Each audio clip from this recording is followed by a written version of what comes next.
different types of sketch. You can use sketchbooks.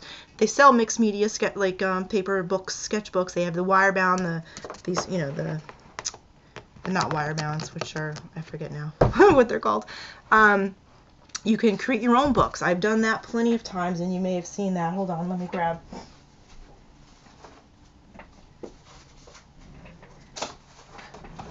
Where I'll take this is a book, a real book. And you can see that right there. It's a real book. I didn't do anything in the back. This was my front cover. You may have seen this on my blog before. I call it my owl book because I started this book when I was taking The Art of Wild Abandonment. It was one of Christy Tomlinson's, Janelle Jacobson's classes. And that's how I started this, and it was a lot of owls in that class, and I love owls. So I'm like, you know what, this is going to be my owl book. So essentially, my whole thought with that was there needs to be an owl on every page, regardless. I mean, just somehow squeeze an owl in there on every page. But with this type of thing, here's one of my last ones, this is one of Angie Bloom's Angie Girls, which I absolutely love. But essentially with this type of book, what I will do is I will gesso together, glue together, Mod Podge together, like a couple pages, maybe 2 or 3 pages. So that gives you a little bit of a thicker page, and rip out a few pages. So I'll glue together a couple pages, rip out 3 or 4 pages, glue together, rip out, and that way you're getting, if you can see in here, you're going to get the room to build a book. So they will get thick, and sometimes you get bulky if you add things like bulky things to it. But this is a basic book. I went to a book fair, like the library or something. I literally got it for $1, and it's practically brand new, but it doesn't have to be. You can have books in your stash, that you've read and you don't care about anymore. This was another one. It's the same thing. It's just a book. And this was my birds that I painted. I was taking the Wings class, the Wings art school class, I think it's, with Melody Ross, which was bird theme. And this was just the start of a background. But again, the same thing. This was like the front cover of the book and the first page that I used.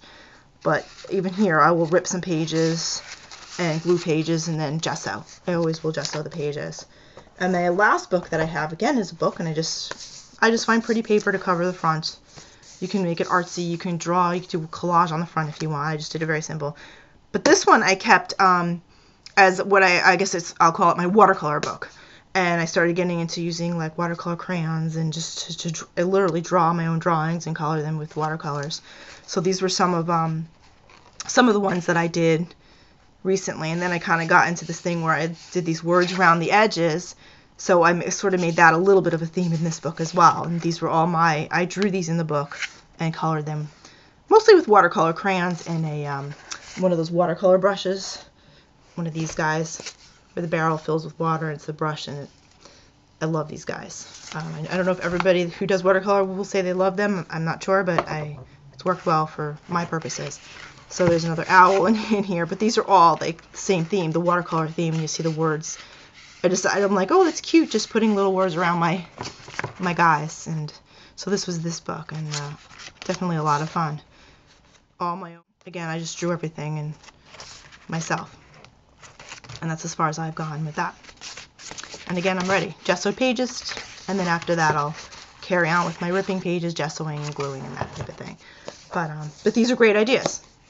Go to the library, go to a book sale, quarter. You can easily get some hardbound books, soft cover books if you prefer, and just do that yourself. Create your own journal.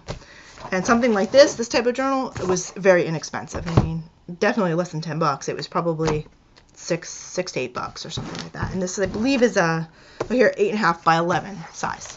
So it's a fabulous size, and they sell them in all sorts of sizes. So anyhow, thanks for listening and watching today. And again, I'll be back and I'll play some more on this page in a separate video. Till later. Thanks for stopping by.